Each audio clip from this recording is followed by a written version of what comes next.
Oke, Assalamualaikum warahmatullahi wabarakatuh. Perkenalkan, nama saya Raffi Hartanto dengan NIM H1C02303. Di sini saya akan menjelaskan terkait mata kuliah stratigrafi analisis yang sudah saya rangkum dari pertemuan 1, pertemuan 2, pertemuan 3, pertemuan 4, dan pertemuan 5. Oke, pada pertemuan 1 dan 2 kita akan membahas terkait apa sih itu yang namanya stratigrafi analisis, di mana stratigrafi analisis itu merupakan studi mengenai susunan, hubungan, dan distribusi lapisan batuan untuk merekonstruksi merekonstruksi atau menjelaskan terkait sejarah pengendapan dan evolusi cekungan. Dari pengertian sendiri, pengertian stratigrafi analisis sendiri terdapat tahapan analisisnya. Tahapan analisisnya itu yang pertama meliputi deskripsi. Deskripsi ini terdapat deskripsi litologi, deskripsi ketebalan, deskripsi struktur, dan deskripsi fosil. Lalu yang kedua adalah analisis fasies, yang ketiga ada koleksi lapisan, dan yang keempat adalah interpretasi limpeng atau lingkungan pengendapan. Oke, masuk ke rekaman stratigrafi. Rekaman stratigrafi ini digunakan untuk mencatat atau merekonstruksi urutan kejadian geologi itu sendiri, kemudian memahami perubahan lingkungan, dan terdapat bentuknya itu yang pertama measure section dan stratigraphic column. Kemudian masuk ke fasies sedimen, di mana fasies sedimen ini merupakan tubuh batuan sedimen yang terbentuk selama satu periode pengendapan yang dicirikan oleh geometri, litologi, struktur sedimen, dan kandungan fosil yang khas. Oke, kemudian masuk ke struktur sedimen. Struktur sedimen ini berfungsi untuk menentukan lingkungan pengendapan, menunjukkan arus purba, menentukan arah atas lapisan, dan kunci interpretasi fases dan rekonstruksi sejarah sedimentasi itu sendiri. Tipenya ada 4, yaitu erosional, deposisional, post-deposisional, dan biogenik.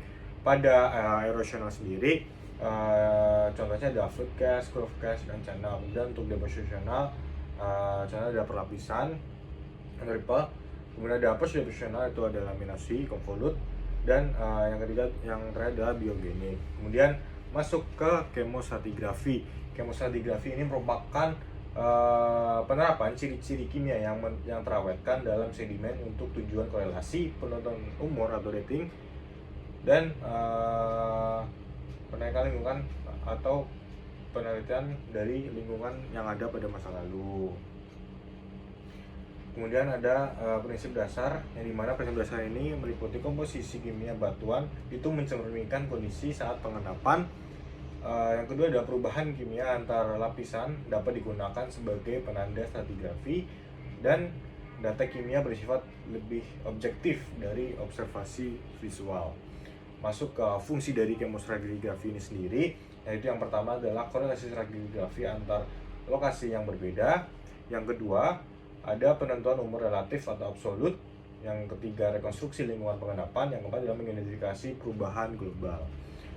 Dari kemostratigrafi ini terdapat data yang digunakan. Yang pertama unsur kimia, contohnya seperti Ca, Fe, Mg atau magnesium.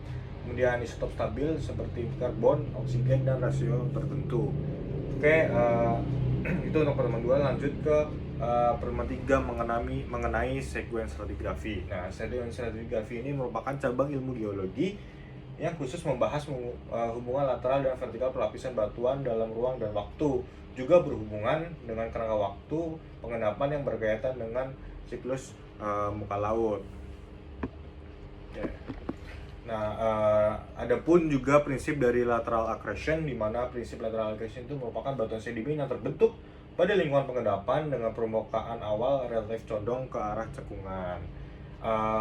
Dari hal tersebut terdapat yang namanya konsep dasar akomodasi atau accommodation, di mana konsep dari akomodasi ini merupakan ruang potensial yang tersedia bagi sedimen untuk terakumulasi, yang juga dipengaruhi oleh subsidence atau penurunan dasar cekungan, eustatik, perubahan permukaan laut global. Kemudian adalah profil kesetimbangan deposit atau equilibrium profile of deposit, dan lingkungan pengendapan seperti lingkungan fluvial yang dipengaruhi oleh fluvial equilibrium profile, dan lingkungan shelf atau yang dipengaruhi oleh sea level rise. Oke, dari ruang akomodasi ini terdapat adanya depositional dynamic, di mana depositional dynamic itu terdapat 3, yaitu yang pertama progradational, retrogradational, dan aggradational. Pada progradational itu atau progradasi merupakan kondisi di mana si pasokan sedimen itu lebih banyak daripada si ruang akomodasi itu sendiri. Ada progradasi, ada pun juga yang namanya retrogradasi atau retrogradational, di mana retrogradasi ini kondisi di mana pasokan sedimen itu lebih sedikit daripada ruang akomodasinya. Dan agradasi yaitu pasokan sedimen, antara pasokan sedimen dan ruang akomodasinya itu seimbang gitu, seperti yang dapat dilihat pada gambar di bawah ini. Oke, lanjut ke sequence stratigraphy yang kedua, yaitu yang ada stacking pattern, di mana stacking pattern ini dipengaruhi oleh suplai sedimen dan laju akomodasi. Adapun facies link stacking pattern ini itu ditujukan untuk menunjukkan perubahan facies secara vertikal, digunakan untuk menginterpretasikan lingkungan pengendapan dan perubahan dari kondisi geologi. Oke, masuk ke parasequence and parasequence set, di mana parasequence ini merupakan satuan sedimen kecil yang dibatasi oleh flooding surface, di mana ada parasequence set. Nah, parasequence set ini merupakan kumpulan dari beberapa parasequence gitu. Oke, langsung masuk ke transgression dan regression, di mana transgresi ini merupakan kenaikan muka air laut relatif atau garis pantai mundur ke darat. Untuk regression sendiri itu penurunan muka air laut, di mana garis pantai itu menuju ke daratan. Dan adapun siklus sedimentasi ini terbentuk akibat sea level rise dan perubahan akomodasinya. Oke, lanjut ke system track, di mana system track ini terdapat kayak seperti LST, TST, HST, MFS, MRS, di mana LST sendiri itu terjadi ketika sea level rise pada titik terendah hingga mulai perlahan naik. Kemudian TST atau Transgressive System Track merupakan laju kenaikan level laut relatif mencapai puncaknya. Dan HST atau